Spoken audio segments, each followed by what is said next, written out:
کا غلام کرتا ہے. ارے اسی حسین کو کہتے ہو تم رضی اللہ. ارے اسی حسین کو کہتے ہو تم رضی اللہ جو اپنے حر کو علیہ السلام کرتا ہے.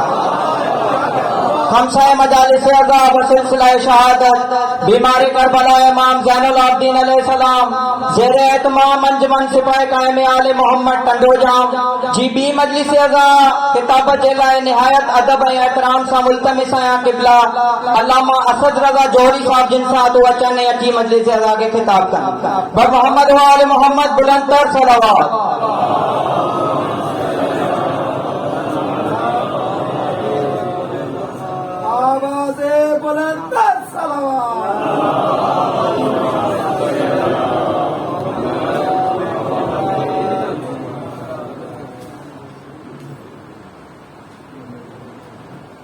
اور محمد و آل محمد بلندتر صلوات.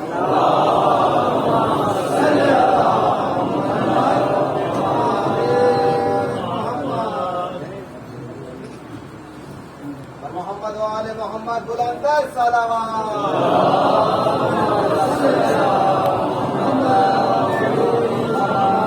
باری دیگر بآواز بلندتر صلوات.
شرف للذاکرین وشکرہ فوز للشاکرین وطاعتہ نجات للمطیعین والصلاة والسلام والتحیۃ والاکرام علی اشرف النبیین وخاتم المرسلین سیدنا و مولانا ابی القاسم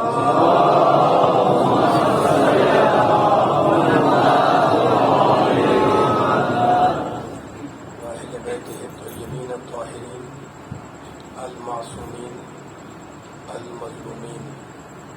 اما بعد فقد قال اللہ سبحانہ وتعالی فی محکم کتابہ المبین. بسم اللہ الرحمن الرحیم. واللہ الذی ارسل الریاح فتثیر سحابا فسقناہ الی بلد میت فاحیینا بہ الارض بعد موتها کذالک النشور. صلوات.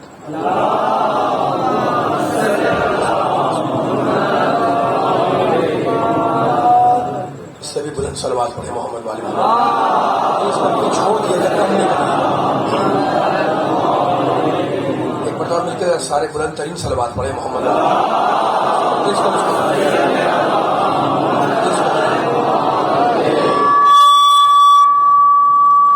سامعین کرام حضرات گرامی قدر سورہ مبارکہ فاطر کی 9ویں آیت کی روشنی میں سلسلہ بیان آج ہمارا دوسرے مرحلے میں داخل ہوگا.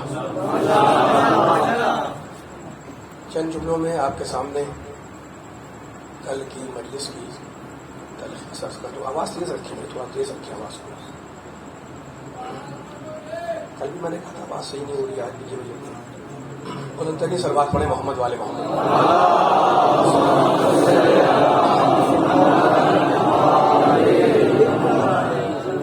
رب کائنات، پروردگار عالم، خالق ارض و سما، ارحم الراحمین، اکرم الاکرمین، اجود الاجودین، ابصر الناظرین، اسمع السامعین، اپنا تعارف کراتے ہوئے یہ ارشاد فرما رہا ہے کہ واللہ الذی ارسل الرياح، اللہ وہ ہے جس نے ہواؤں کو جاری کر دیا.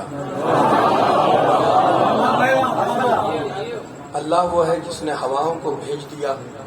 فتصیر سحابا، پھر وہ ہوائیں بادلوں کو اپنے دوش پر، اپنے کندھے پر اٹھا کر لے چلتی ہیں. فَسُقْنَاهُ إِلَىٰ بَلَدٍ مَّيِّتٍ، پھر ہم ان ہواؤں کے ذریعے ان بادلوں کو ہانک کر لے جاتے ہیں مردہ زمین کی طرف. فَأَحْيَيْنَا بِهِ الْأَرْضَ بَعْدَ مَوْتِهَا، پھر جب پانی برستا ہے تو ہم اس پانی کے ذریعے مردہ زمین کو حیات بخشتے ہیں. کذالک النشور، قیامت میں ہم انسانوں کو ایسے ہی زندہ کریں گے. اس آیت کریمہ میں رب کائنات نے، پروردگار نے عالم نے، خالق ارض و سما نے اپنا تعارف کرایا تو موت و حیات کے حوالے سے کرایا کہ میں وہ ہوں جو مردہ زمین کو حیات بخشتا ہوں. اگر ہم اس تمہیدی مرحلے میں چند لمحوں کے اندر قرآن پاک، قرآن کریم کا مطالعہ کریں تو ہمیں اندازہ ہوگا کہ ہمارے رب نے، پروردگار نے، خالق ارض و سما نے، ارحم الراحمین نے اس کتاب میں، قرآن میں اپنا تعارف کراتے ہوئے، اپنا انٹروڈکشن کراتے ہوئے سورہ حمد میں کہا کہ بسم اللہ الرحمن الرحیم، ہے نا. ہر مسلمان پڑھتا ہے پانچوں وقت، لیکن کلام تو اللہ کا ہے. شروع کرتا ہوں میں اللہ کے نام سے جو رحمان ہے، جو رحیم ہے. آپ دیکھیں کیا کس شان سے اللہ اپنا تعارف کرا رہا ہے اپنی کتاب کے اندر کہ مسلمان بولے کہ اللہ ہے، وہ رحمان ہے، وہ رحیم ہے. الحمدللہ، ساری تعریفیں اس اللہ کی جو رب العالمین ہے، عالمین کا رب ہے. اس کے بعد کیا ہے؟ الرحمن الرحیم. پھر دوبارہ کہا ہے کہ سب مسلمان بولے کہ میں رحمان ہوں، میں رحیم ہوں. اس کے بعد کیا ہے؟ مالک یوم الدین، قیامت کے دن کا مالک ہوں. تو اس ایک سورے کے اندر آپ نے دیکھا کہتا ہے میں اللہ ہوں، میں رحمان ہوں، میں رحیم ہوں، میں رب العالمین ہوں، میں مالک یوم الدین ہوں. اور سورہ رحمان میں کہتا ہے بسم اللہ الرحمن الرحیم. یہاں سے سورہ شروع ہو رہا ہے. الرحمن علم القرآن، خلق الانسان، علمہ البیان، الشمس والقمر بحسبان، والنجم والشجر یسجدان، والسماء رفعها ووضع الميزان اللہ تطغوا فی المیزان. پوری آیتوں کو ترجمہ نہیں کرنا ہے. رحمان نے قرآن کی تعلیم دی اور انسان کو پیدا کیا، ہے نا. اس کے بعد کہتا ہے یہ سورج اور چاند ہماری معین کی ہوئی راہوں پر چل رہے ہیں. یہ سورج، یہ چاند ہمارے معین کی ہوئی راہ پر، ہمارے معین کیے ہوئے راستے پر رواں دواں ہیں، چل رہے ہیں.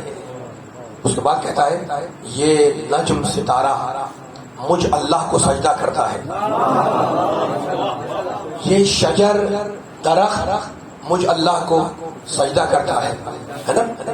کیا کہتا ہے کہ میں رحمان ہوں، میں رحیم ہوں. یہ اللہ اپنا تعارف کراتے ہوئے کہتا ہے یہ چاند، یہ سورج ہماری معین کی ہوئی راہ پر چل رہے ہیں. ستارہ بھی مجھے سجدہ کرتا ہے. درخت بھی مجھے سجدہ کرتا ہے. تو اس آیت میں پروردگار نے، رب کائنات نے اپنا نام بتایا کہ میں رحمان ہوں. اب اگر قرآن مجید کی آپ اور آیتیں اٹھائیں تو اس میں بہت سی آیتوں میں اللہ نے اپنا ذکر کیا، اپنے ناموں کو گنوایا ہے. اچھا، جب شب جمعہ آتی ہے تو دعائے کمیل پڑھتے ہیں. بہت سے لوگ ہوں گے جو دعائے کمیل پڑھنے کے عادی ہوں گے. پڑھنی چاہیے، مستحب ہے. دفع اعداء کے لیے، طلب رزق کے لیے دعائے کمیل شب جمعہ میں پڑھی جاتی ہے، نیمہ شعبان میں پڑھی جاتی ہے. اس میں اللہ پہ نام بتا رہا ہے، یا سابغ النعم، اے نعمتوں کے برسانے والے، یا نور المستوحشین فی الظلم، ہے نا، اے تاریکیوں میں وحشت کرنے والوں کے نور. تو کتنے نام ہیں اللہ کے. اگر قرآن اٹھائیں تو اس میں بھی ہے، اور اگر دعائیں اٹھائیں تو اس میں بھی ہے. دعائیں پڑھتے ہیں شبائے قدر میں، دعائیں جوشن کبیر، اس میں کتنے نام ہیں اللہ کے. رحمان ہے، رحیم ہے، غفار ہے، غفور ہے، قہار ہے، جبار ہے، متکبر ہے. کتنے نام اللہ کے آتے ہیں اس کے اندر. دعائیں مجید پڑھتے ہیں، اس میں بھی اللہ کے نام آتے ہیں، ہے نا. تو یہ ایک ایک آیت، ایک ایک نام اللہ کا، اللہ کے تعارف کا ذریعہ ہے. لیکن توحید پرستوں سے جو مجھے جملہ کہنا ہے وہ جملہ یہ کہ قرآن مجید کے سورہ انعام میں مجھے ایک آیت ایسی ملی جسے میرے اللہ نے عجیب ڈھب سے اپنا تعارف کرایا، عجیب رنگ سے، عجیب انداز سے. بیان آگے بڑھ رہا ہے، میرا ساتھ دیتے رہیے گا. عجیب طرز سے، عجیب رنگ سے، عجیب ڈھب سے، عجیب انداز سے اللہ اپنا تعارف کرا رہا ہے. کہتا ہے اب وہ تو متکبر بھی ہے، قہار بھی ہے، جبار بھی ہے، سب کچھ ہے وہ، ٹھیک ہے نا. شافی ہے، کافی ہے، وافی ہے، معافی ہے، ناصر ہے، مددگار ہے، سب کچھ ہے وہ. شفا دینے والا وہی ہے، کافی وہی ہے، مدد کرنے والا وہی ہے.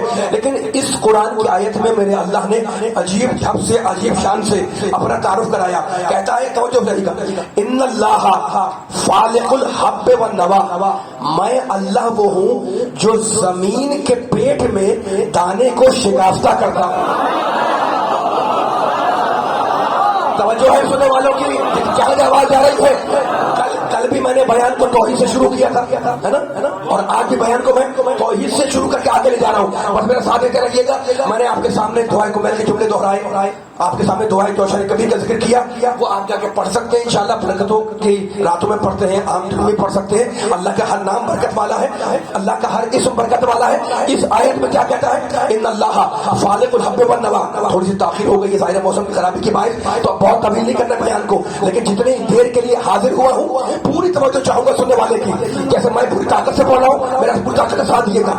ان اللہ، اللہ وہ ہے، مالک تو کون ہے، فالق الحب والنوا. حب یعنی دانا، نوا یعنی گٹلی. میں وہ ہوں جو زمین کے چوک میں، زمین کے پیٹ میں دانے کو پھاڑتا ہوں، دانے کو شکافتہ کرتا ہوں، ہے نا. تو بس یہی تو ہمارا پیغام ہے کہ خدا وحدہ لا شریک ہے، اس کی ذات میں کوئی شریک نہیں ہے. اور جو کرنے والے اللہ کی ذات میں کوئی شریک نہیں، وہ وحدہ لا شریک ہے. لیکن ایک جملہ کہوں گا میں، جو مزاج توحید کا وہی مزاج نبوت کا، جو مزاج توحید کا تھکنا نہیں، میرے ساتھ دینا ہے، وہی مزاج نبوت کا وحدہ لا شریک ہے. وہ لامحدود ہے، اس کے ساتھ میں کوئی شریک نہیں ہے نا. لیکن جو مزاج ہے توحید کا وہی مزاج ہے نبوت کا، جو مزاج ہے نبوت کا وہی مزاج ہے امامت کا.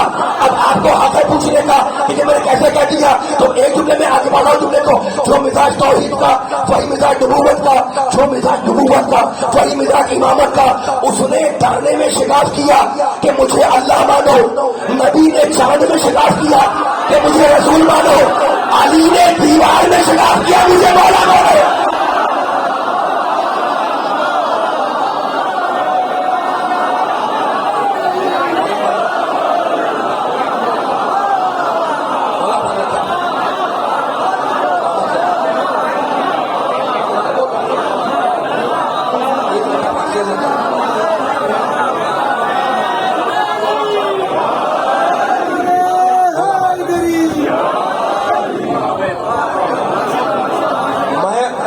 وہ ہوں جو دانے کو شکافتہ کرتا ہوں، میں اللہ وہ ہوں جو ہواؤں کو چلاتا ہوں. سورہ فاطر وہی تو آیت مسلسل آپ کے سامنے پڑھ رہا ہوں، اور انشاءاللہ باقی 3 شبوں میں ہی پڑھوں گا. واللہ الذی ارسل الرياح فتثير سحابا، میں وہ ہوں جو مردہ زمین کو زندہ کرتا ہوں, دانے کو شکافتہ کرنے والا میں ہوں. ٹھیک ہے نا. اچھا تو اب پھر ایک اینگل دے رہا ہوں میں. موت و حیات کا ذکر آیا ہوا ہے, زمین کا ذکر آیا ہوا ہے, ستاروں کا ذکر ہے نا. خالق وہ ہے, خالق موت و حیات ہے, وہ اللہ قرآن مجید میں کہتا ہے. بسم اللہ, سورہ ملک اس کی ابتدائی آیت ہے. بسم اللہ الرحمن الرحیم توحید کا مرحلہ ہے, اور شاہ سے ایسا سے آگے بڑھ رہے ہیں. تبارک الذی بیدہ الملک, بابرکت ہے وہ اللہ. تبارک الذی بیدہ الملک, جس کے قبضہ قدرت میں پوری کائنات ہے, جس کے دست قدرت میں پوری کائنات ہے. بیدہ الملک, ملک اس کے پاس ہے, ملک ہے اللہ کے پاس. تبارک الذی بیدہ الملک وہو علی کل شیء قدیر الذی خلق الموت والحیات لیبلوکم ایکم احسن عملا. اور اللہ وہ ہے وہو علی کل شیء قدیر, جو ہر شے پر قادر ہے. یہ اللہ کون ہے؟ الذی خلق الموت والحیات. یہ اللہ وہ ہے جس نے موت کو بھی خلق کیا, حیات کو بھی خلق کیا. تو حیات کیا ہے؟ اللہ کی مخلوق ہے نا. حیات کیا ہے؟ اللہ کی مخلوق. موت کیا ہے؟ اللہ کی مخلوق. یہ سورہ ملک میں کہتا ہے. آیت آپ ذہن میں رکھیے گا. اور ہم آیت کرسی میں کیا پڑھتے ہیں؟ اللہ لا الہ الا هو الحی القیوم. اللہ کہتا ہے میں خود بھی صاحب حیات ہوں. میرے ساتھ ہیں آپ, سب کو یاد ہے نا, اللہ لا الہ الا هو الحی القیوم. حی کے معنی کیا ہے؟ زندہ ہے نا. اور اللہ کہتا ہے حیات کو میں نے پیدا کیا. تو ایک حیات وہ جو مخلوق کی ہے, ایک حیات وہ جو خالق کی ہے. میرا ساتھ دیتے رہے. میں فلسفہ موت و حیات کو تمہیں کہنا چاہ رہا ہوں. ایک حیات وہ جو ہمیں اور آپ کو ملی, ایک حیات وہ خالق ہے, خالق کی حیات. اور اس کی ذات الگ نہیں ہے, جو اس کی صفات ہے وہ عین ذات ہے. ہم اور ہے, زندگی اور ہے, لیکن اللہ کی عین حیات ہے نا, جو اللہ ہے وہ عین حیات ہے. ٹھیک ہے, اس کی حیات مخلوق نہیں ہے, وہ تو خالق کائنات کا. اچھا تو اب ایک درجہ حیات وہ جو ہمیں اور آپ کو ملا, یعنی ہم انسانوں کو ملا. اللہ کہتا ہے ہم نے تمہیں پیدا کیا ہے.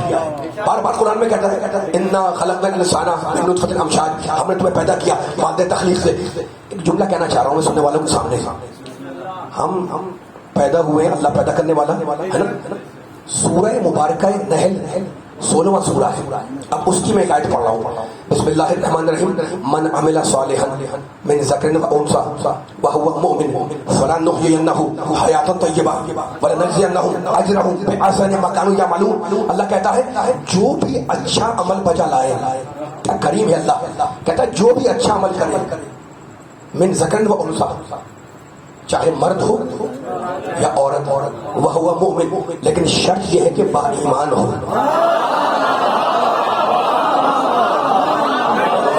صاحبان ایمان سے خلاف کر رہا ہوں میں, تھکنا نہیں, میرے ساتھ دیتے رہنا ہے. جو بھی اچھا عمل کرے مرد یا عورت, اور شرط یہ ہے کہ با ایمان ہو, ہے نا.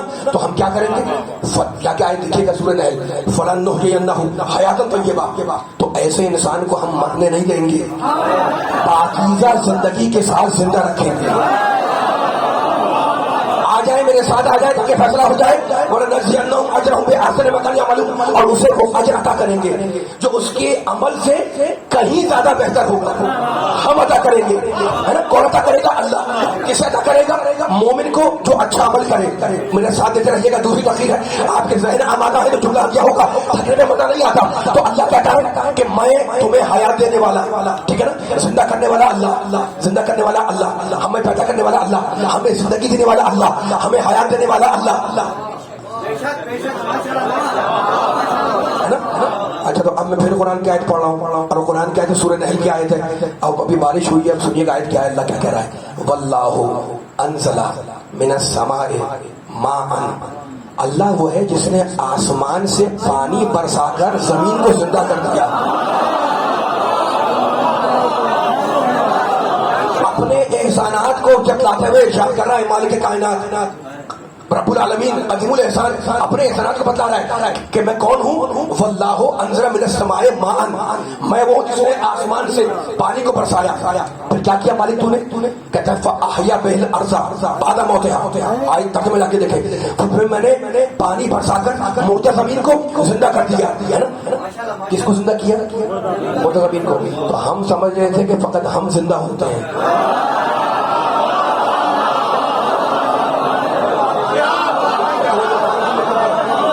میرا ساتھ دیتے رہے ہم سمجھتے ہیں فقط ہم زندہ باقی سب مردہ ہیں. نہیں, اللہ کہہ رہا ہے میں نے زمین کو مرنے کے بعد زندہ کر دیا. جو آیت پڑھا سلام کرام میں وہ بھی یہی آیت ہے نا, اس سے ملتی ہوتی آیت ہے. اور اس میں رحمت کہتا ہے ہم نے پانی برسا کر مردہ زمین کو زندہ کر دیا. تو اس کا مطلب یہ ہے کہ درجہ حیات میں ایک درجہ حیات وہ جو انسانوں کو ملا, یعنی ہمیں اور آپ کو, اور ایک درجہ حیات وہ ہے جو زمین کو ملا. گھبرانے کی تو بات ہی نہیں ہے. قرآن کہہ رہا ہے, میں تو نہیں کہہ رہا ہوں, نہ آپ کہہ رہے ہیں, نہ کوئی مفسر کہہ رہا ہے, یہ تو اللہ کہہ رہا ہے کہ میں نے زمین کو مارنے کے بعد زندہ کر دیا.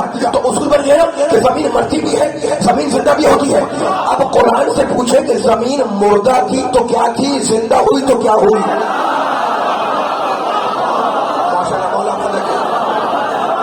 بہت اہم مرحلے میں میرا بیان داخل ہو چکا ہے. تمام سننے والوں کی, بزرگوں کی, نوجوانوں کی, بچوں کی توجہات کا اس وقت طلبگار ہوں تاکہ کوئی جملہ ضائع نہ ہونے پائے. آیات قرآنیہ کی چھاؤں میں ہم اپنے نقل گفتگو کو آگے بڑھا رہے ہیں. قرآن مجید کی ان آیات کی روشنی میں ہم اپنے بہن کو آگے لے جا رہے ہیں. کیا کہا اللہ نے, ہم نے موجودہ زمین کو مرنے کے بعد زندہ کر دیا. بعد موتہا, اس کی موت کے بعد ہم نے اسے زندہ کر دیا. تو اصول بن گیا کہ زمین مرتی بھی ہے, زمین زندہ بھی ہوتی ہے نا. تو اب قرآن سے پوچھے کہ زمین مردہ تھی تو کیا تھی اور زندہ ہوئی تو کیا ہوئی. تو اب ایک مثال دے رہا ہوں میں. بھائی مردہ زمین کی علامت کون نہیں جانتا ہے, جوان ہو یا بچہ یا بوڑھا ہے نا, بڑے بزرگ تو سب بہتر جانتے ہیں. میں چھوٹی سی مثال دے رہا ہوں. کل بھی آپ سے کہہ رہا تھا مردہ زمین کی علامت پتہ کیا ہے, بنجر زمین, مردہ زمین. اس کی علامت یہ ہے کہ اس میں اگر آپ جا کر کوئی بیج بوئیں, کوئی گٹھلی ڈالے ہے نا, تو اس میں کوئی نکلتا نہیں ہے. اتنی گرمی پڑتی ہے کہ تمازت آفتاب سے, سورج کی گرمی سے جو بیج آپ نے بویا ہے وہ تھوڑی دیر میں جل کر راکھ ہو جائے گا اور نکلے گا کچھ بھی نہیں. پھر کسی صاحب نے ان کا گٹھلی ڈال دی, گٹھلی ڈالی اس میں اور چاہ کے جناب یہ گٹھلی پودا بنے, درخت بن جائے, کچھ بھی نہیں ہوا. دھوپ کی گرمی سے, شدت سے, تمازت آفتاب سے اتنی دھوپ پڑی, اس کے اوپر گرمی حرارت کہ تھوڑی دیر کے بعد وہ گٹھلی آپ نے جو بوئی تھی وہ جل کر راکھ ہو گئی اور کچھ بھی نہیں بچا. ٹھیک ہے نا. تو گٹھلی کی زمین کے مردہ ہونے کی علامت ہماری سمجھ میں آ گئی کہ جس زمین کو جو دی جاتی ہے وہ اسے بچاتی نہیں ہے, اسے جلا کر راکھ کر دیتی ہے. یہ علامت ہے زمین کے مردہ ہونے کی. ٹھیک ہے نا. اور اب قرآن کہہ رہا ہے کہ جب ہم نے پانی برسا کر مردہ زمین کو زندہ کیا تو ہم نے ایک کو 700 بنا دیا.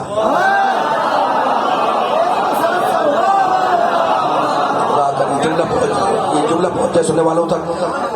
زمین کے مردہ ہونے کی علامت کیا ہے کہ اسے جو دیا جائے وہ نہ بچا سکے. معلوم آپ کا میرا ساتھ دے رہا ہے کہ نہیں دے رہا ہے. میں نے جملہ کہہ دیا ہے, آپ ساتھ چلنا آپ کا کام ہے. زمین کے مردہ ہونے کی علامت یہ, آپ بیج بوئے یا وہ بوئے یا وہ گٹھلی بوئے نا, زمین کے مردہ ہونے کی علامت پہچان نشانی یہ ہے کہ اسے جو دیا جاتا ہے وہ اسے بچا نہیں سکتی, وہ جلا کے اسے راکھ کر دیتی ہے. اور زمین کے زندہ ہونے کی علامت قرآن کیا کہہ رہا ہے کہ اب تم جو بیج بو گے اس کو ہم ایک کو 2 نہیں بنائیں گے, ایک کو 700 بنائیں گے. تو ہماری سمجھ میں آ گیا کہ زمین کے مردہ ہونے کی علامت کہ اسے جو ملتا ہے وہ اسے بچاتی نہیں ہے, جل کے راکھ کر دیتی ہے. اور زمین جب زندہ ہوتی ہے تو ایک کو 700 بناتی ہے. خدا چاہتا ہے کہ انسان زمین کی حیات سے اپنی حیات کو پہچانے. زمین کی حیات ادنا, انسان کی حیات اعلیٰ, زمین کی حیات پست, انسان کی حیات بلند. قرآن چاہتا ہے کہ انسان زمین کی حیات سے اپنی زندگی کو پہچانے. کیسے پہچانے؟ جسے جو دیا جائے وہ نہ بچا سکے وہ مردہ, جسے جو دیا جائے وہ نہ بچا سکے وہ مردہ, جو ایک کو 1000 بنا دے وہ زندہ. بزم رسول نے دونوں نقشے بھیج دیے. قرآن کہتا ہے رسول حتی اذا خرجوا من عندك قالوا للذین اوتوا العلم ماذا قال آنفا. رسول یہ تیرے پہلو میں بیٹھنے والے, بولو میں نہیں کہہ رہا ہوں, حتی اذا خرجوا من عندك, رسول یہ تیرے پہلو میں بیٹھنے والے. جب تیری بات خراب ہے لیکن میں اپنی طاقت لگا رہا ہوں تاکہ جملہ تیرا قیمتی ہے, یہاں سے باہر تک میں بیداری لینا چاہوں گا. حتی اذا خرجوا من عندك قالوا للذین اوتوا العلم, رسول یہ تیرے پہلو میں بیٹھنے والے, یہ تیرے پہلو میں بیٹھنے والے تیری بات کو کان لگا کے سنتے ہیں, لیکن جب باہر آتے ہیں تو جنہیں ہم نے علم دیا ہے ان سے پوچھتے ہیں ماذا قال آنفا, رسول ابھی کیا کہہ رہا تھا.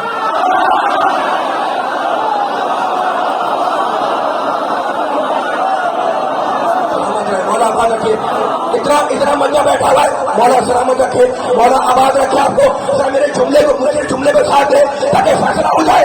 میں نے کیا کہا تھا آپ کے سامنے؟ زمین کے مردہ ہونے کی علامت کیا ہے؟ اسے جو دیا جائے نہ جیسا کہ وہ مردہ ہے نا. بزم نبی نے دونوں نقشے بھیج دیے. رسول کے پہلو میں بیٹھنے والے جتنی بات سنتے ہیں تو باہر آ کے پوچھتے ہیں اردو ان سے سماجا کرانے کا. رسول بھی کیا کرا تھا, یعنی جو سنا وہ بچا نہیں سکے.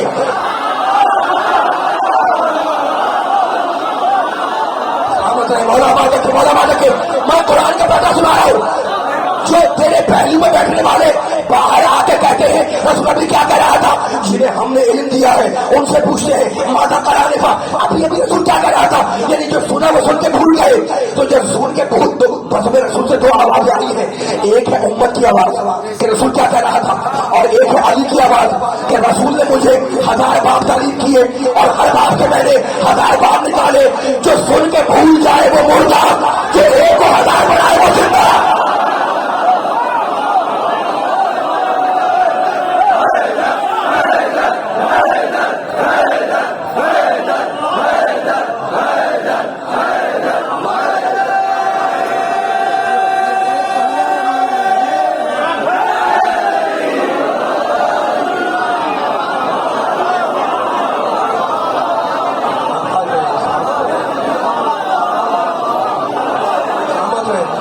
جو سن کے بھول جائے, قرآن کہہ رہا ہے, میں نہیں کہہ رہا ہوں. حتیٰ خراج میں نے دیکھا قالوا للذین اوتوا العلم ماذا قال آنفا, یہ تیرے بزم میں بیٹھنے والے تیری بات سن کے جب باہر جاتے ہیں تو اوتوا العلم سے پوچھتے ہیں جنہیں ہم نے علم دیا ہے, جو اللہ کے پاس سے علم رکھتے ہیں ان سے پوچھتے ہیں ماذا قال آنفا.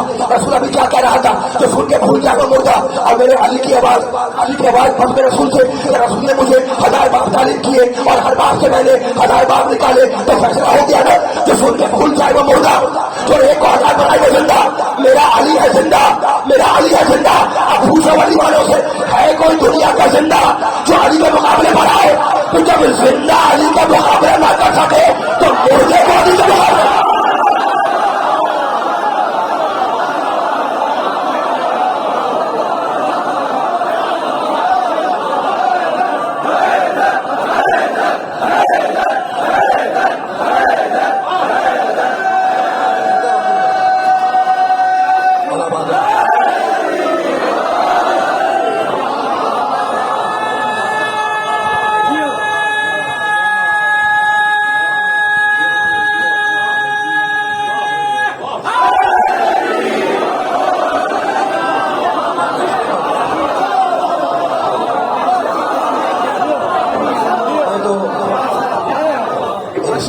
انسان کی تخلیق پر قرآن بات کر رہا ہے. توجہ کریں. انسان کی تخلیق پہ قرآن بات کر رہا ہے. الذی خلق الموت والحیات, ہم نے تمہیں پیدا کیا ہے. موت کو ہم نے پیدا کیا, اللہ بول رہا ہے خلق الموت والحیات, حیات کو میں نے پیدا کیا ہے نا. اچھا تو اب پھر ایک بڑا باریک سا جملہ ہے لیکن بڑا کام آنے والا جملہ ہے. موت و حیات پہ گفتگو ہو رہی ہے. یہ جملہ میں پوری توجہ چاہوں گا جملے کے کہنے کے لیے, اس لیے انتہائی قیمتی سننے والوں کے سامنے یہ قیمتی جملے ہدیہ کر رہا ہوں میں. آیات سن کے آپ کے ذہن بنے ہوئے, اب ذرا میرا ساتھ دیے گا جتنے بیٹھے ہوئے. بات بڑی آسان کروں گا. میرا پیغام یہ ہوتا ہے کہ سہل لہجے میں, آسان لہجے میں قیمتی ترین بات, مشکل ترین بات سننے والوں کو ہدیہ ہو جائے. آپ اتنا بیدار ہیں, اتنے نعرے لگا رہے ہیں, تو یہ تھوڑی سی باریک بات ہے لیکن انشاءاللہ میں پوری آسانی کے ساتھ مولا کے صدقے میں کوشش کروں گا یہ بات پہنچ جائے. ٹھیک ہے نا.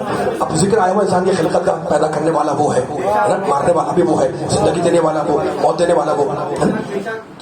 جب انسان پیدا ہوا, اب میں ایسا ہو رہا ہوں, زور سے نہ بولوں جو بات ہے کام والی, جب دل میں اتر جائے تو میرا ساتھ دیتے رہیے گا. جب انسان پیدا ہوا, دنیا میں آیا, تو اللہ نے ایک جملے پہ توجہ چاہ رہا ہوں. جب انسان پیدا ہوتا ہے نا, دنیا میں آتا ہے, تو اللہ نے غسل ولادت کو مستحب رکھ کر بتلایا کہ یہ نجس نہیں ہے.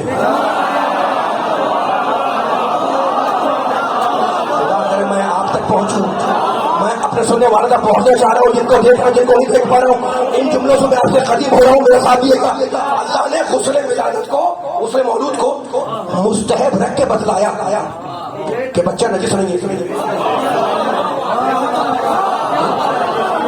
اگر یقین یقین نہ آئے تو جا کے توازن مسائل اٹھاؤ، جا کے دیکھو فقہ کے مسئلے میں، اور غسل کو دیکھو، غسل میں ولادت واجب نہیں مستحب ہے نا.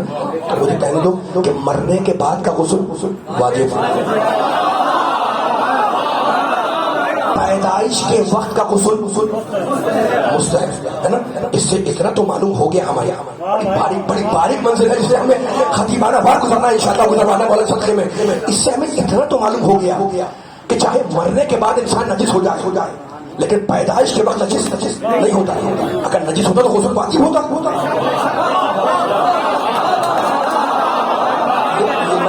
میں نے پہلے آپ سے کہا بڑی باریک بات ہے، میں آہستہ آگے بڑھ رہا ہوں تاکہ جملہ کہیں بھی سمجھتا ہوں. ایک جملہ قیمتی جو کہہ رہا ہوں. اچھا تو اب انسان مسافر ہے، اللہ کے پاس سے آیا ہے نا. اب اس انسان کے سفر کی 3 منزلیں ہیں.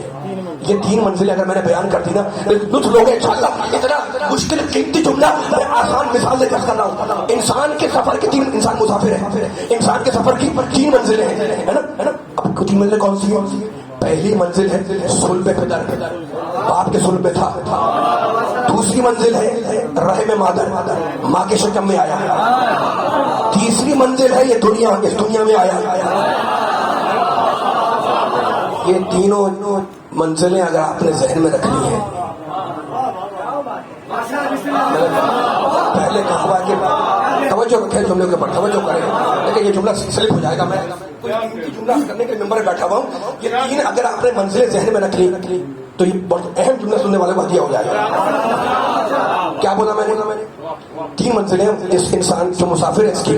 پہلی منزل صلب پدر، دوسری منزل رحم مادر، ماں کے شکم میں آیا. تیسری منزل اس دنیا میں آیا. انسان جب دنیا میں آتا ہے جب بھی اسے غسل دیا جاتا ہے. انسان جب دنیا سے جاتا ہے جب بھی اسے غسل دیا جاتا ہے نا. لیکن دونوں میں فرق ہے. جب آتا ہے تو غسل ولادت، جب جاتا ہے تو غسل مسجد ہے نا. لیکن جب آیا ہے تو غسل ولادت اسے وہ ہے مستحب. جب گیا ہے تو غسل مسجد وہ ہے واجب. ٹھیک ہے نا. اچھا تو اب آیا ہے تب بھی غسل، گیا ہے تب بھی غسل. نہ پہلے کسی قابل تھا نہ اب کسی قابل تھا. نہ پہلے کسی انسان کی حقیقت دیکھو، نہ پہلے کسی قابل نہ آج کسی قابل ہے نا. آیا ہے تب بھی غسل، گیا ہے تب بھی غسل. لیکن پہلے غسل کو اللہ نے مستحب بنایا، بعد والے غسل کو اللہ نے واجب قرار دیا. اس کا مطلب یہ ہے کہ پیدائش ماننے کے بعد انسان نجس ہو جائے تو ہو جائے، پیدائش کے بعد نجس انسان نہیں ہوتا. تو غسل ولادت باری بات ہے، اور جو کہہ رہا ہوں غسل ولادت نے مستحب ہو کے بتلایا کہ ان بچہ نجس نہیں ہے. ٹھیک ہے نا. تو اب مجھے کہنے دو جب تک صلب پدر میں رہا، نجاستوں کے ماحول میں رہا. قرآن بول رہا ہے، قرآن میں نہیں کہہ رہا ہوں. ہم نے تمہیں نجس چیز سے پیدا کیا. جب تک صلب پدر میں رہا، نجاستوں کے ماحول میں رہا. جب ماں کے شکل سے دنیا میں آیا تو پاک آیا. ٹھیک ہے نا. تو مجھے کہنے دو کہ تخلیق میں ماں اور باپ دونوں کا احسان ہے، لیکن طہارت میں باپ کا نہیں، فقط ماں کا احسان ہے.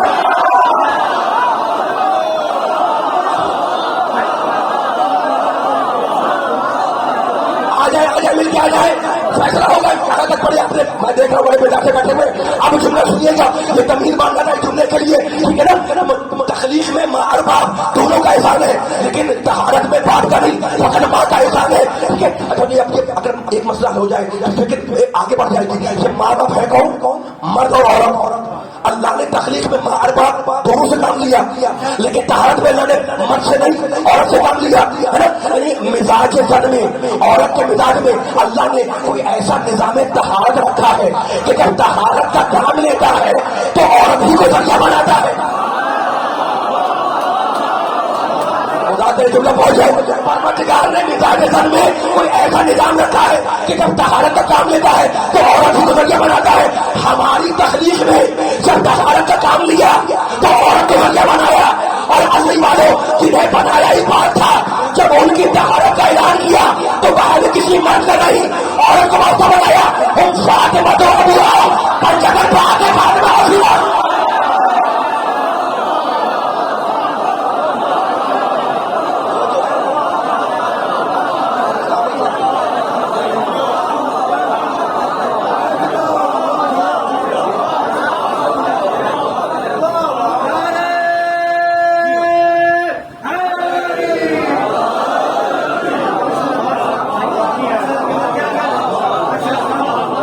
پڑی یہ بات؟ اتنی بلند صلوات پڑھے محمد والے محمد پر مل.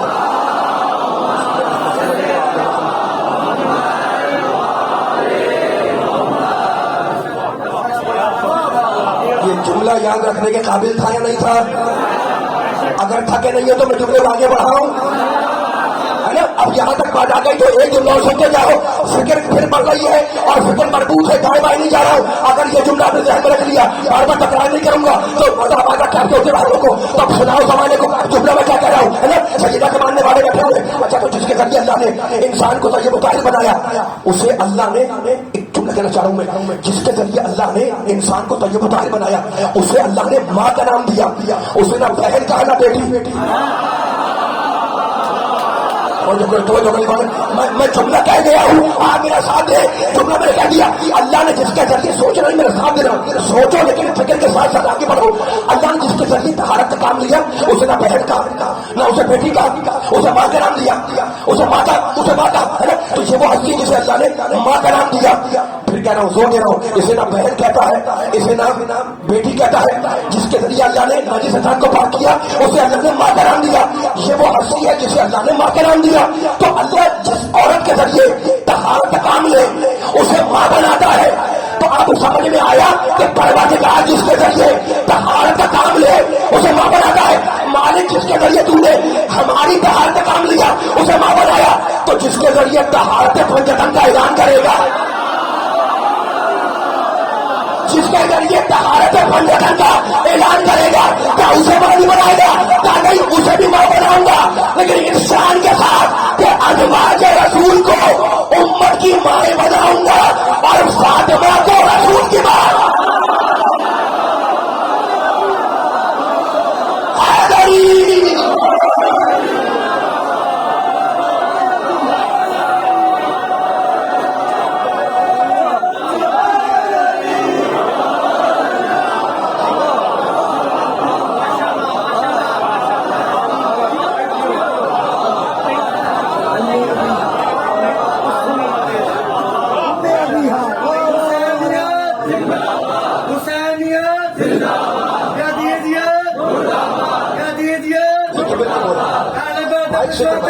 بہت پریشانی ہے،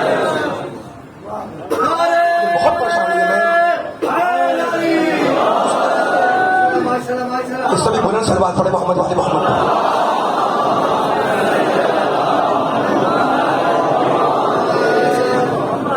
آپ خوش ہو گئے ماشاءاللہ، ہے نا. آیا تطہیر کا ذکر آیا ہے، پنجتن کا ذکر ہے.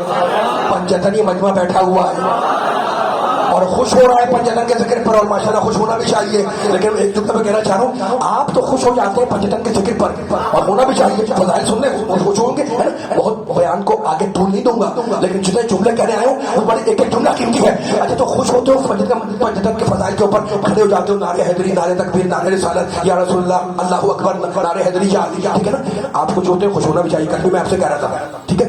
لیکن دشمنوں سے پنجتن کے فضائل حلق سے نہیں اترتے.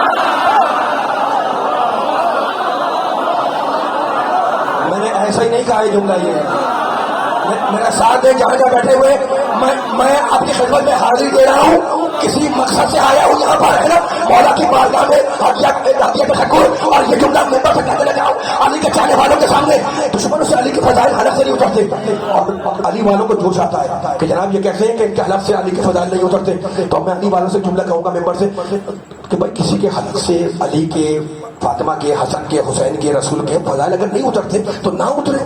علی کی شان میں آیتیں تو اتر رہی ہیں.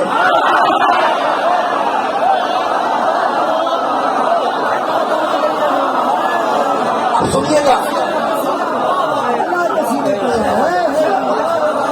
فضائل سننے والا مجمع بیٹھا ہوا ہے، بڑا بیدار مجمع ہے. میں پوری طاقت لگا رہا ہوں تاکہ جملہ ضائع نہ ہونے پائے اور سننے والوں تک پیغام یہ پہنچ جائے، ٹھیک ہے نا. اچھا تو آپ تم لوگ کو میرے ساتھ ساتھ رکھیے گا. کیا کہا میں نے؟ کوئی خطابت نہیں دکھائی، کوئی ذاکری نہیں کی میں نے. یہ جملے کی دلیل دے رہا ہوں. آپ نے داد دے دی فضائل پنجتن سن کر، آیت حقیقت کے سن کر، ٹھیک ہے نا. دشمنوں سے فضائل ہضم نہیں ہوتے. اب سنیے گا اعتراض. بھائی آیت تطہیر میں پنجتن شامل ہیں، آیت تطہیر کتنی بڑی ہے. اچھا دیکھیں، اللہ کے پاس سے جتنے بھی انبیاء آئے، جتنے بھی گنتے جائیں آپ، جناب آدم سے لے کر خاتم تک، ٹھیک ہے نا؟ ہر نبی اللہ کا نمائندہ بن کے آیا نہیں آیا؟ اچھا امت خطا کار ہے نا؟ اگر نبی بھی ان جیسا خطا کار نعوذ باللہ تو پھر اتباع کیسے ہوگا؟ تو ضرورت ہے کہ جو اللہ کے پاس سے آئے وہ عصمت لے کر آئے.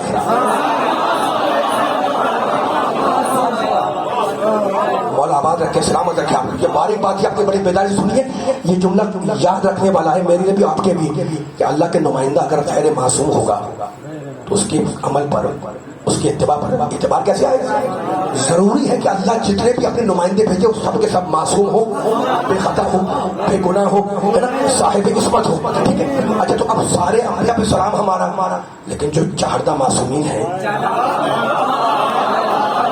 جن پر آئے تطہیر کا پہرا ہے نا، یہ تو اس درجہ ہی الگ ہے نا. انبیاء سے افضل درجہ ہے، معصوم وہ بھی ہے لیکن یہ ان کا درجہ ہے عصمت. شاید کوئی جملہ میں ہم سے کے مظاہر میں کچھ جملہ بیان کرتا ہوں آپ کے سامنے، لیکن ابھی بیان نہیں کر رہا ہوں میں، لیکن یہ طے ہے کہ جتن کا درجہ انبیاء سے افضل ہے. ٹھیک ہے نا؟ اور آیت تطہیر اس کی گواہی دے رہی ہے. انما یرید اللہ، یہ آیت اس کی گواہی دے رہی ہے. ٹھیک ہے. اچھا اور آیت تطہیر آئی ہے تو اس میں تعارف کس سے ہوا ہے؟ جناب سیدہ کے ذریعے. اور اللہ کا منصوبہ کیا ہے کہ میں اپنے نبی بھیجوں گا، رسول بھیجوں گا، نمائندہ بھیجوں گا، انہیں معصوم بھیجوں گا. اور معصوم کی عصمت کی سب سے بڑی دلیل آیت تطہیر ہے اور تعارف سجدہ کے ذریعے سے. تو اللہ کے منصوبہ عصمت کا نام ہے فاطمہ.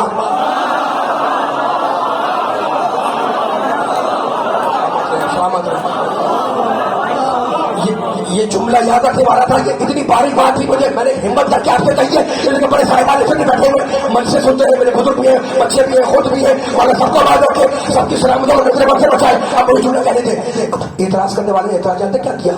اعتراض میں یہ نہیں ہے کہ جناب آیت تطہیر نازل نہیں ہوئی تھی یا پنجتن نہیں تھے. نہیں کہیں گے آیت تطہیر نازل ہوئی، انما یرید اللہ، اور سب نے لکھا ہے. حوالے میں بھی آپ کو دے سکتا ہوں، جا کے وہ مناقب کتابیں اٹھائیں، سب نے لکھا ہے کہ آیت تطہیر میں پنجتن شامل تھے.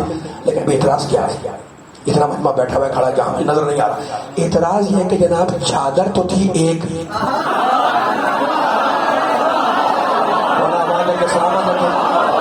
نہیں کہہ رہا ہوں، چادر تو تھی، سلامت رہے. میں دیکھ رہا ہوں آپ کو بڑا بات رکھ کے جا کے بیٹھے ہوئے. چادر تو تھی ایک اور اتنی چھوٹی کہ اگر سر ڈھانپو تو پاؤں کھل جائے، اور اگر پاؤں ڈھانپو تو سر کھل جائے. سنیے گا، میں نہیں کہہ رہا ہوں، سنیے گا. کہنے کہ جناب چادر تو تھی ایک اور 5 ٹن آلریڈی اس کے اندر پہلے سے موجود ہے. تو اگر کوئی دوسرا داخل ہونا چاہتا تو چادر میں جگہ کہاں ہے؟ چادر میں گنجائش کہاں ہے کہ کوئی اور؟ کتنا اچھا معقول اعتراض ہے کہ چادر سر ڈھانپو تو پاؤں کھل جائے، پاؤں ڈھانپو تو سر کھل جائے. اور اس ایک میں بیان کو تبدیل نہیں کر رہا ہوں، آپ سمے سے نہ ہونے پائے، پورا جملہ پوری طاقت سے جانا چاہیے. اب سر ڈھانپو تو پاؤں کھل جائے، پاؤں ڈھانپو تو سر کھل جائے. تو کوئی داخل ہونا چاہتا تو چادر میں گنجائش، یہ اعتراض کر رہے ہیں گنجائش کہاں تھی. اب میں یہ اعتراض کرنے والے سے کہہ رہا ہوں کہ اگر چادر میں گنجائش نہیں تھی تو جبریل چھٹا بن کے کیسے آئے؟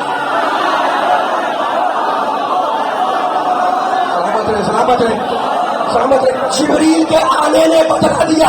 توجہ نوجوانوں بزرگوں، جبریل پنجتن کے ماننے والوں توجہ، جبریل کے آنے نے بتا دیا کہ چادر میں آنے کی گنجائش تو ہے. جبریل کیا بات ہے؟ چادر میں گنجائش تو ہے لیکن چادر میں آنے کے لیے کوئی کوالیفیکیشن چاہیے. چادر میں آنے کے لیے کوئی سند چاہیے. سند میں بتلا رہا ہوں، اگر رد کر سکتے ہو تو رد کر دینا، میرا ساتھ چلنا. میں کون ہے چادر کے اندر؟ میرا محمد کون ہے؟ سید الانبیاء. چادر میں کون ہے؟ علی کون ہے؟ سید الاوصیاء. چادر میں کون ہے؟ فاطمہ کون ہے؟ سیدہ نساء العالمین. چادر میں کون ہے؟ حسنین کون ہے؟ سیدہ شباب اہل الجنہ. چادر میں اور کون آیا؟ جبریل کو کیا کہتے ہو؟ سید الملائکہ. ارے یہ مجمع سادات کا ہے، امتی کی کیا مجال یہ چادر کا.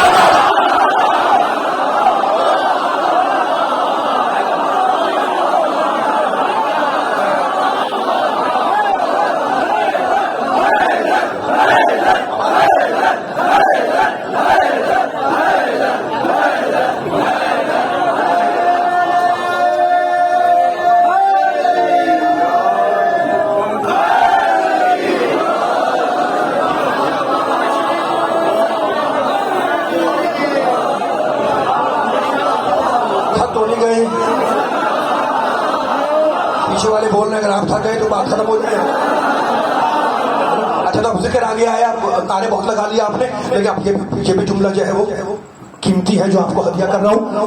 آپ داد دیں نہ دیں، نعرے لگائیں نہ لگائیں، وہ جملہ تو کہہ رہے ہیں مجھے. دیکھو اب ذکر ذہن میں آیا میں نے آئے تطہیر کا، چادر کا بھی، حدیث کے ساتھ کا بھی ہے نا. اس محفل عصمت میں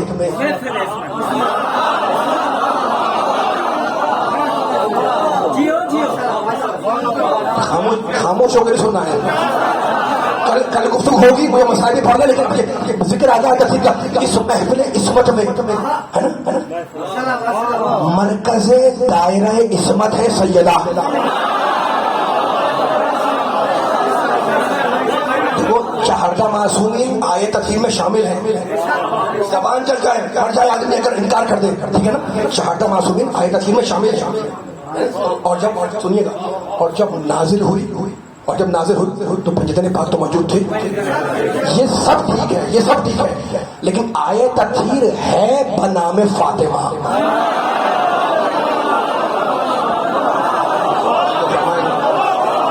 جو فرمائے میں بیان ختم کر رہا ہوں، میرا ساتھ ہے 5 سال میں آپ کی رحمتوں کو طویل نہیں کرنا پڑا. سلامت کو سلامت ہے پنجتن کے ماننے والے، ٹھیک ہے نا. یہ سب ٹھیک ہے، پنجتن موجود ہے، چہردہ معصوم میں آیت تطہیر میں شامل ہے، لیکن آیت تطہیر ہے بنام فاطمہ. اچھا تو اب نام یاد کراتے ہیں اپنے بچوں کو. دنیا میں جہاں بھی پنجتن کے ماننے والے بیٹھے ہوئے ہیں، جہاں بھی مسجد کے ماننے والے، ان کے ماننے والے ایک موجود ہے نا. گھر میں ہو یا شہر میں ہو، باہر ہو، در ہو، کہاں بھی، جب اپنے بچوں کو، اپنی اولاد کو پنجتن کے نام یاد کراتے ہیں، آپ بھی ہو کوئی بھی ہو، تو کیا کہتے ہیں؟ کہتے ہیں کہو اول محمد، دوم علی، سوم فاطمہ، ہے نا. آئے تطہیر میں یہ ترتیب بدل گئی. ہم فاطمہ تو ابوہا.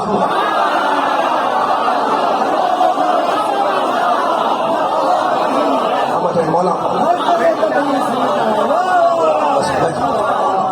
ذرا ساتھ دیکھ رہے ہیں، میرا اس طریقے سے بیدار نہیں ہے جس پر میں چاہ رہا ہوں. پوری طاقت لگانی ہے. سارے پیچھے والے بیدار ہیں، آگے آ رہی ہے.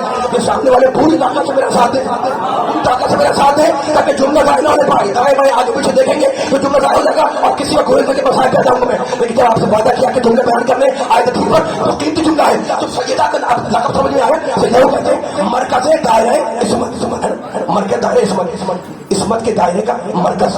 اب علی والوں، نبی والوں، قرآن والوں، اللہ والوں، جلدی سے فیصلہ کرنا ہے. میں دیکھو تم کہتے ہو سیدہ مرکز دائرہ عصمت ہے نا. کوئی پوچھ سکتا ہے آپ سے، میں پوچھ لوں جناب کہ یہ مرکز کیا ہوتا ہے، یہ دائرہ کیا ہوتا ہے؟ تو آپ مجھے بتائیں گے جناب کہ آپ کو سمجھ میں نہیں آ رہا مرکز. میں نے کہا مجھے نہیں پتا، بتائیں آپ نے جناب پرکار اٹھائے. میں نے پرکار اٹھایا. مولا آباد کے سلامت ہے، سلام مولا آباد رکھے. آپ ساتھ دے رہے ہیں تو پڑھنے کا موڈ بن رہا ہے میرا. مولا آباد رکھے. آپ کو کافی دیر ہو چکی ہے، فیصلہ کرنا ہے. مجھے سمجھ میں نہیں آ رہا ہے مرکز کسے کہتے ہیں. آپ نے کہا کیا جیومیٹری باکس کھولے، اس نے پرکار نکالے. میں نے پرکار نکالا. میں نے کہا پر میں کیا کروں؟ آپ نے کہا اس کی دو ٹانگیں ہیں، میں نے دو ٹانگیں ہیں. آپ نے کہا ایک کو کاغذ پر رکھی، میں نے کاغذ پر رکھا. آپ نے کیا پڑھا؟ میں نے کہا پوائنٹ. آپ نے یہ ہے مرکز.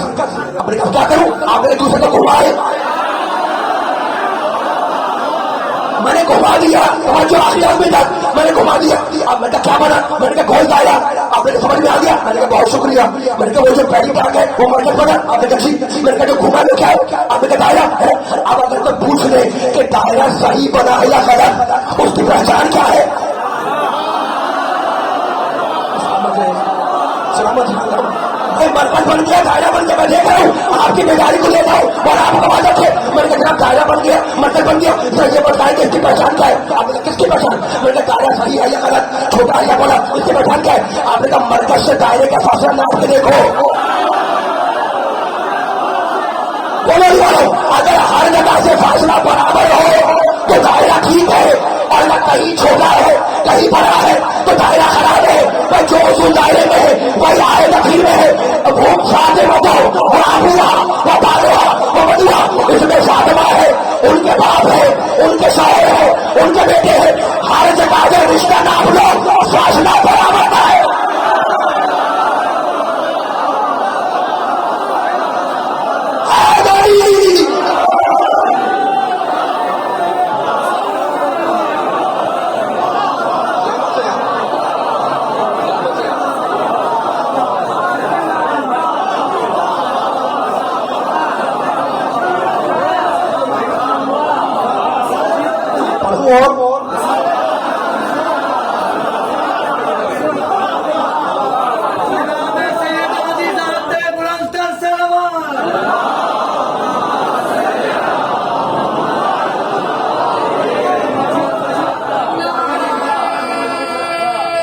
مل کے سارے مل کے ماشاءاللہ.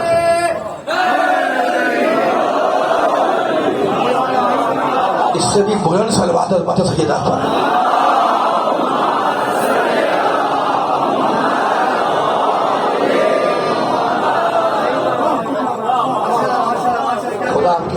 خدا آپ کی حاجتوں کو پورا کرے ذکر کے صدقے میں. خدا شفا کامل عاجزہ فرمائے مریضوں کو. آج محمد کہتے ہیں کہ ہم اہل بیت کا ذکر شفا ہے. تو میں نے مجلس پڑھ دی تو مجھے پڑھنا تھا. اب میں آگے نہیں پڑھ رہا ہوں آپ کے سامنے. اب سب کھول رہے جناب کہ جب آگے نہیں پڑھ رہے تو بیٹھے بھی کیوں ہیں؟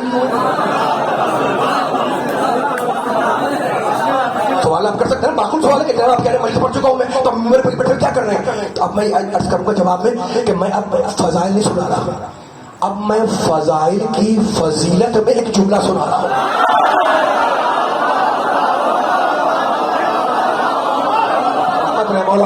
آگے دیوار لگے بیٹھے پیچھے ماشاءاللہ سامنے لوگ بیٹھے ہوئے سیڑھیوں کے اوپر سارے مل کے آ جائیں تاکہ فیصلہ مل کر بیان ختم ہو جائے. لیکن تاریخی جملے انشاءاللہ ریکارڈ ہو رہے. مولا سمجھ رکھے ٹنڈو جام میں آئے ہوئے ایک سننے والے کو جو چاہے سے محمد علی محمد جیسے سننے آیا ہوا ہے ایسا جملہ آگے کروں گا آپ کی دوسری حملے کے مجلس میں قیامت تک یاد رہے گا. میں نے فضائل سنا دی ہے. اب فضائل کی فضیلت میں ایک جملہ سنانا ہے اور اجازت دینی ہے. لیکن بڑا قیمتی جملہ پھر میں نے کہا کہ جملے کو آہستہ آہستہ ادا کروں گا تاکہ جملہ کے صرف نہ ہونے پائے. یہ نوجوان بچے بزرگ ہر جملے میں میرا ساتھ دے رہے ہیں. میں آپ کا ممنون ہوں. لیکن اب دنیا جملہ سنیے گا. دیکھو دنیا نے آل محمد کے عہدے میں تو اختلاف کیا. کس نے مانا کس نے نہیں مانا. دنیا نے آل محمد کے منصب میں عہدے میں تو اختلاف کیا. کوئی مانتا ہے کوئی نہیں مانتا تاریخ میں. لیکن کسی کی یہ ہمت نہیں کہ وہ آل محمد کے فضائل کا انکار کرتا ہے.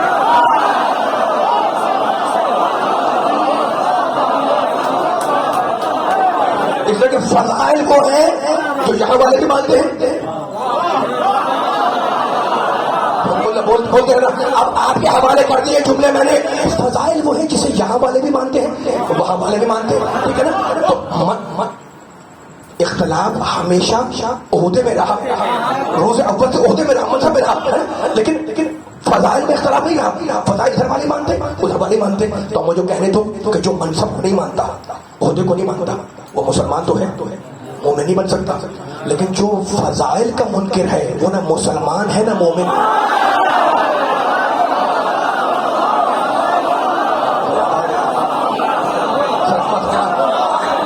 آپ میرا موڈ بنا رہے ہیں جملہ کہنے کا. خدا مجھے طاقت ہے کہ میں جملہ پوری طاقت سے کہہ دوں اور بیان ختم کر دوں. جملہ بڑا قیمتی چھوڑا ہوا میں نے اور اب اس مرحلے پر آپ ہے یہ جملے بڑے قیمتی مشکل آپ نے اپنے ذہن کو سپورٹ کر لیے. اب صرف ایک جملہ کہنا ہے مجھے پوری طاقت لگانا ہے میرے ساتھ مل کر انشاءاللہ تاکہ فیصلہ ہو جائے اور زمانے کو سنا لو. اب دو چیزیں ہو گئی. اب ہو گئی دو چیزیں. ٹھیک ہے. اختلاف روز اول سے عہدے میں ہے منصب میں ہے. فضائل میں اختلاف نہیں ہے. فضائل ادھر والے مانتے ادھر والے مانتے. ٹھیک ہے نا. تو اب دو چیزیں ہو گئی. دوستوں بزرگوں نوجوانوں دو چیزیں ہو گئی. دو چیزیں کون سی ہو گئی؟ ایک ہے عہدہ جو اختلافی ہے کوئی مانتا کوئی نہیں مانتا. دوسرا ہے فضائل جو اتفاقی ہے سب مانتے ہیں. ٹھیک ہے نا. اگر کسی مسئلے میں اختلاف ہو جائے کوئی مسئلہ تو جو دلیل آپ اس اختلاف کو رفع کرنے کے لیے دیں گے اگر وہ بھی اختلافی ہوئی تو بات نہیں بنے گی.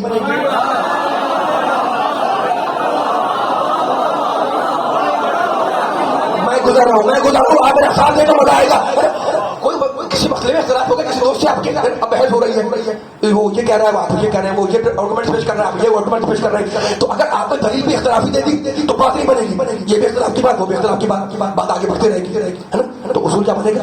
اصول یہ کہ جو بات اختلاف ہے وہ رفع نہیں کرتی مسئلے کو. ٹھیک ہے. اچھا تو اب فرض کریں کہ دو دوست ہیں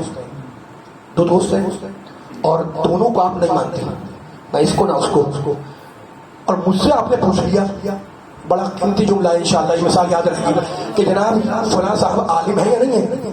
میں نے کہا عالم ہے. آپ نے کہا دلیل. میں نے کہا دلیل ان کا دوست ہے. آپ نے کہا میں نہ ایسے مانتا ہوں نہ اسے مانتا ہوں.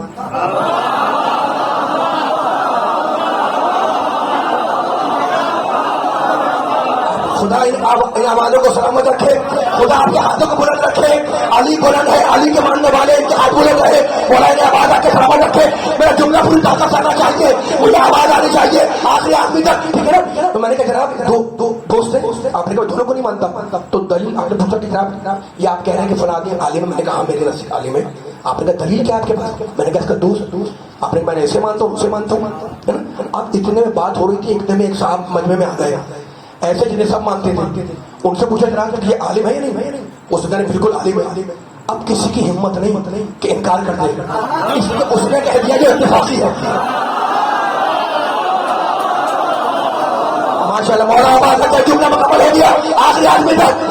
اب اس نے کہہ دیا کہ اتفاقی ہے, اب کسی میں ضرورت نہیں کہ اختلاف کر دے, ٹھیک ہے نا. اچھا تو آپ سمجھ میں آ گیا کہ اگر کسی مسئلے میں اختلاف ہو جائے تو جو دلیل اس اختلاف کو رفع کرے وہ اختلافی نہیں, وہ اتفاقی ہوتی ہے. اب یاد رکھنا کہ میرے اللہ نے میری شہزادی کونین کو اتنا باکمال بنایا کہ آدم سے زیادہ شرف بخشا, نوح سے زیادہ علم دیا, ابراہیم سے زیادہ علم دی, لیکن اس کے باوجود نہ نبی بنایا نہ امام.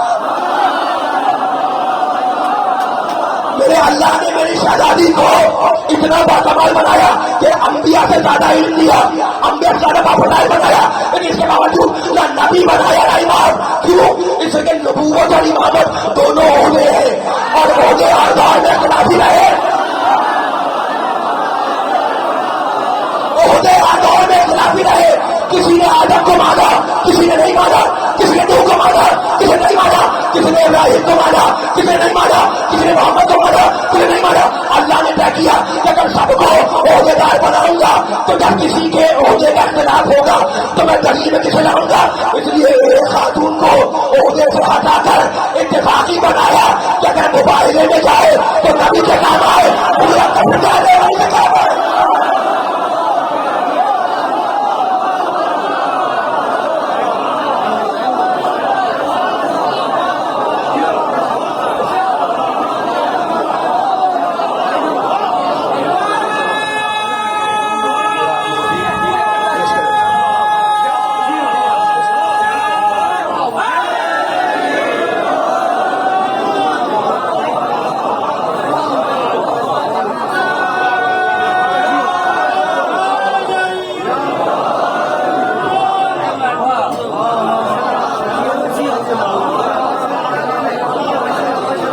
جسمانی اذیت کتنی بھی ہو اور روحانی اذیت سے کم ہوتی ہے. جب کسی کے کوئی مر جائے تو گھر والے سفید چادر بچھاتے ہیں نا کہ تعزیت کرنے والے آئیں گے, اور واقعی لوگ تعزیت کے لیے آتے ہیں. بس میری بیوی نے بھی بعد رسول اپنے گھر میں سفید چادر بچھائی ہے کہ لوگ تعزیت کے لیے آئیں گے. شام تک بیٹھی رہی, کوئی تعزیت کو نہ آیا. دوسرا دن گزر گیا, کوئی تعزیت کو نہ آیا. تیسرے دن کچھ قدموں کی چاپ محسوس ہوئی. فضا سے کہا کہ جا کے دروازہ کھول دے, شاید تعزیت کرنے والے آئے. کہا بی بی تعزیت کرنے نہیں آئے, گھر کو جلانے کے لیے آئے ہو.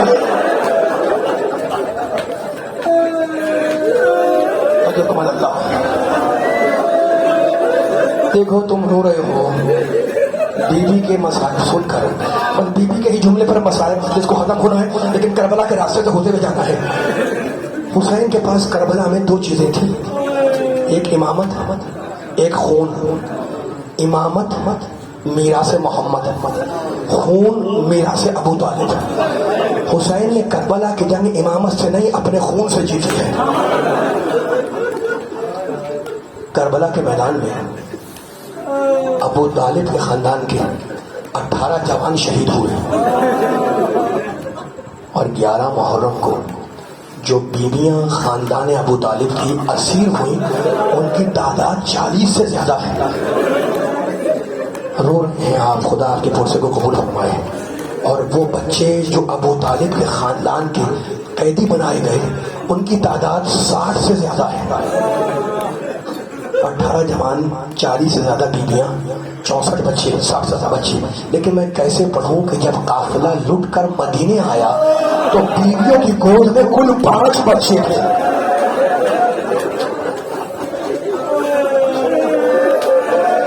یہ 59 بچے کہاں گئے؟ خدا آپ کی آوازوں کو سلامت رکھے. کوفے سے دمشق تک 32 منزلیں تھیں. اونٹ ایک دن میں جتنی مسافت طے کرتا ہے اسے کہتے ہیں ایک منزل. تو کوفے سے دمشق تک 32 دنوں کا راستہ تھا. اور آل محمد کو کتنے دنوں میں لے جایا گیا؟ 16 دنوں میں. اجرکم اللہ. ظالم ناکوں کو تیزی سے دوڑاتے تھے اور یہ کہتے تھے کہ اب بڑے حاکم کے دربار میں جلد پہنچنا ہے. ناکے دوڑاؤ. میں الفاظ نہیں ہے. بیویوں کے ہاتھ بندھے ہوئے تھے. ناکے تیزی سے دوڑ رہے تھے. بچے بیویوں کی گودیوں سے اچھل اچھل کر گرتے رہتے. مائیں چیختی رہتی ہے. قافلہ بڑھ رہا تھا.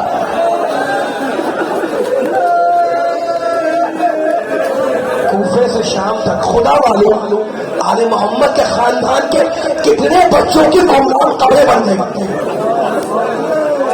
جن کا آج پتہ بھی نہیں. لیکن سنو، ایسا ہی کوئی لمحہ تھا، ایسا ہی کوئی وقت تھا. قافلہ شہر حمص کے قریب پہنچ چکا تھا. ایک مرتبہ بی بی زینب نے ایک مرتبہ نگاہ کی اس ناکے پر جس پر سکینہ کو رسیوں میں جگا کر باندھا گیا تھا. اچھا بیٹیوں والوں ایک جملہ سننا. یہ 3-4 سالہ بچی ایک شام کے دوران مر گئی. چھوٹی بچی ہے نا، اس کا حق تو یہ ہے کہ یہ گود میں چلے. لیکن میں کیسے پڑھوں کہ جب قافلہ کربلا سے نکلا ہے نا تو بچی کو گود سے چھین کر ایک اکیلے ناکے پر رسیوں سے جگا کر باندھ دیا گیا. عجیب ہے نا. بچی کو رسیوں سے جگا کر اکیلے ناکے میں باندھا گیا. سنیں گے بچی پر کھلی کیسے؟ قافلہ چلا. بی بی زینب کی نگاہ اسی ناکے پر تھی.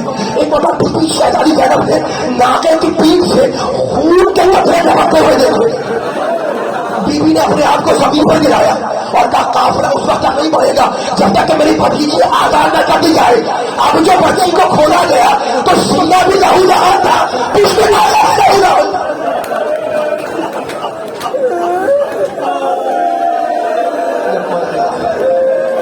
ہو گئے مسئلہ. سینہ بھی لہو لہان تھا، پشت ناکہ بھی لہو لہان تھی. سنو گے میں پھر جا رہا ہوں واپس. 11 محرم کو قافلہ کوفے کے نکلا ہے اور وہاں سے رک کر پھر شام کو گیا ہے. شہر حمص کے قریب بچی پھر اکیلے ناکے پر تھی. بی بی زینب نے نگاہ کی مڑ کر دیکھا بچی ناکے پہ نہیں ہے، ناکہ اکیلا ہے. بی بی نے پھر اپنے آپ کو گرایا. مکہ کے جملے پھر اپنے آپ کو گرایا. سید سجاد بار بار کہتے تھے کہ میں نہیں بھولتا بھبی کا اپنے کو زمین پر گرانا، اس لیے کہ جب انسان زمین پر گرتا ہے تو اپنے ہاتھوں کو پھینک دیتا ہے. میری بھبی کا نادی ہاتھ کو ٹکڑا پڑ گیا.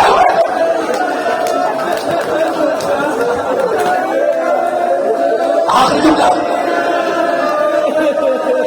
علی کی بڑی بیٹی ہے، فاطمہ زہرا کے پردے کی وارث ہے، عصمت والی بیوی ہے. زمین پر گری پھر کھڑی ہوئی اور آواز دی قافلہ اس کا نہیں پڑے گا جب تک میری بھتیجی نہ مل جائے. جو مکتب کی تمہیں سجاد آئے کبھی ہم جائیں بچی کو ڈھونڈنے کا نہیں بیٹھے. بھائی نے وہ سجا آخر کے وقت اسے تیرے حوالے نہیں کیا تھا، میرے حوالے کیا تھا. سنو گے بیٹیوں والے، تو یعنی کافرے کے پاس کھڑا رہے، میں جاؤں گی.